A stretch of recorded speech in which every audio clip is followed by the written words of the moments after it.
আসসালামু আলাইকুম ভাইয়া। ওয়ালাইকুম আসসালাম। শুভ জন্মদিন। Thank you. আজকের অনুভূতি আপনার কাছে কেমন লাগছে? আজকের অনুভূতি আজকের অনুভূতিটা একটু অন্যরকম।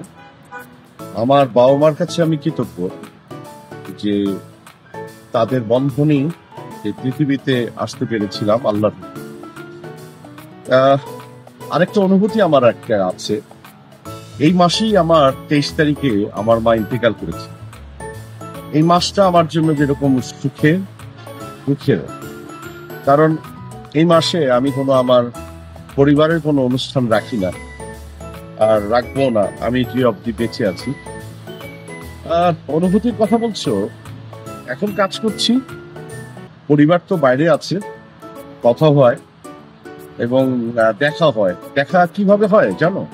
সেটা হচ্ছে ভালোবাসার বন্ধনে। হোয়াটসঅ্যাপ আমাকে সেই সুযোগটা করে দিয়েছে।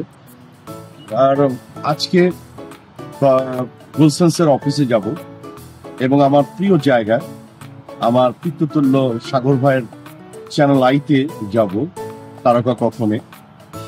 12:30-1টার সময় সেটা দেখাবে। ওখান থেকে বসুন্ধরার থেকে আবার আমার কর্মজীবন নাসা হাইটে 11 তলায়।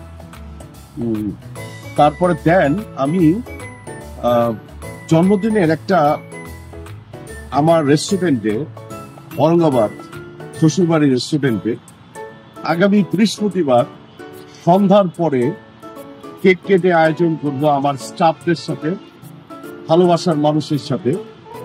আর কি বলে, শুক্রবারও করবো, আগামী শুক্রবার।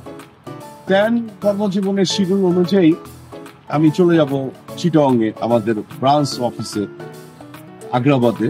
11 তারিখ থেকে 1 সপ্তাহ থাকবো চিটাগংয়ে। মূলত একটা খালি কথা বলবো, যারা আমাকে ভালোবাসেন তারা দয়া করে ভালোবাসতেই যাবে, কারণ আমি ভালোবাসার কাঙাল। আর আমার যেটা নাকি হয়, কাছে আনি,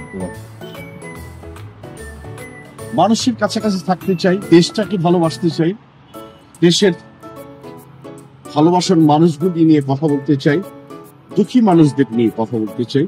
আমি অনেক স্পষ্টবাদী একটা মানুষ, স্পষ্ট কথা বলেছি সারাটা জীবন। এই মুক্ত বাংলাদেশের আকাশে দাঁড়িয়ে এই আমার প্রথম জন্মদিন, আজকে প্রথম বলবো মুক্ত আকাশে জন্মদিনে। যারা বোঝার তারা বুঝিয়ে নিবেন। দেন এরকম একটা চকর, আমার বাবা মা এই পৃথিবীতে নেই, আল্লাহ তাদেরকে জান্নাত নসিব করুক। আমার যারা সাথে 24টা ঘন্টা এই মুহূর্তে থাকে, আমি আরিফের কাছে কৃতজ্ঞ, কিরণ তোমার কাছে কৃতজ্ঞ, এবং যারা যারা আমার স্টাফ যারা আছে, ভালোবাসার মানুষ আছে, তাদের কাছে আমি কৃতজ্ঞ। আমার একটা ছোট বোন আছে, তার কাছে কৃতজ্ঞ। আমার বড় বোন, আমার ভাগ্নি ভাগনা এক্সেট্রা এক্সেট্রা, সবার কাছে আমি কৃতজ্ঞ। শুভ হোক এই বাংলাদেশটির। সবাই দোয়া করবেন, সবাই ভালো থাকবেন। আসসালামু আলাইকুম।